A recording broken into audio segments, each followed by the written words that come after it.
Chapter 2. Difficult Journeys. One morning, I was put into a small carriage to take Squire Gordon and John on a long journey for the squire's business. I liked pulling this carriage because it was very light and easy to pull. It was raining when we left, and it was also windy, with many leaves blowing across the road. On our journey we crossed a bridge, and I saw that the water of the river was really high. Many of the fields that we passed were flooded, and sometimes I had to pull the carriage through water on the road. When we got to the town, I had a good rest while Squire Gordon did his work.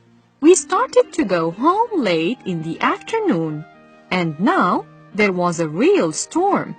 I heard the strong wind blowing through the big trees that we passed. "I will be happy when we are out of the wood," said Squire Gordon.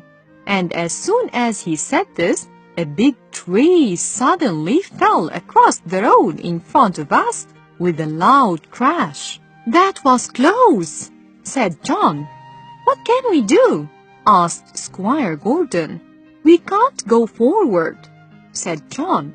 "I think that we'll have to go back home a different way." So we went back along a different road. It was longer, and when we got to the bridge, it was dark.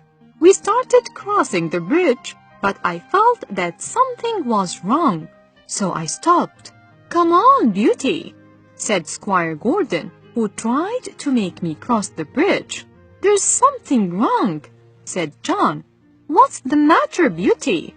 I knew that the bridge was not safe, but I could not tell him. Then we heard a man shout from the other side of the bridge. "Stop!" he called. "The bridge is broken in the middle. If you continue, you will fall into the river." "I see," John replied. "Thank you, sir." "And thank you, Black Beauty," called Squire Gordon. "You saved us."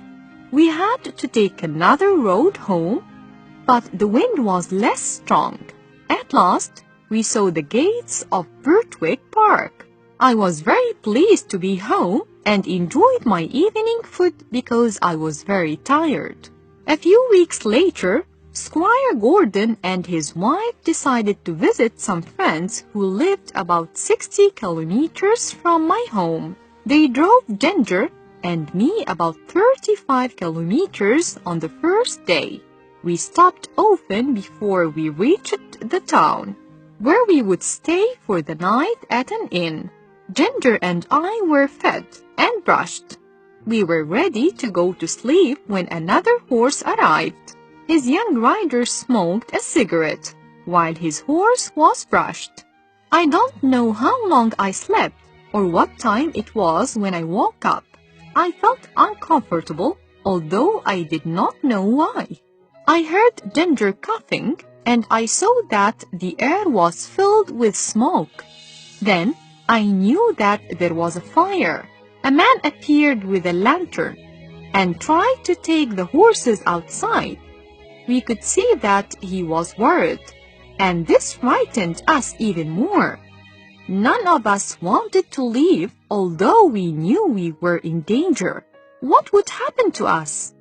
We did not want to go anywhere. Then John arrived. "Come on, my beautiful horses, wake up, please.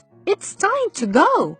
He spoke softly and was so gentle with me that I stopped feeling frightened.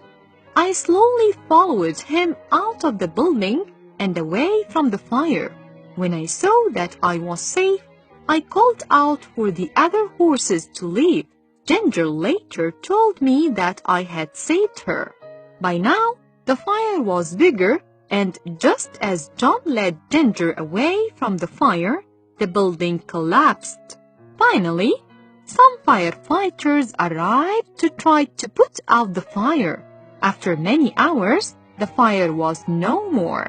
When we arrived at the house of Squire Gordon's friends, the next evening everyone was talking to John. It is one of the hardest things in the world to move horses when there is a fire, said Squire Gordon's friend. What you did to help them was amazing.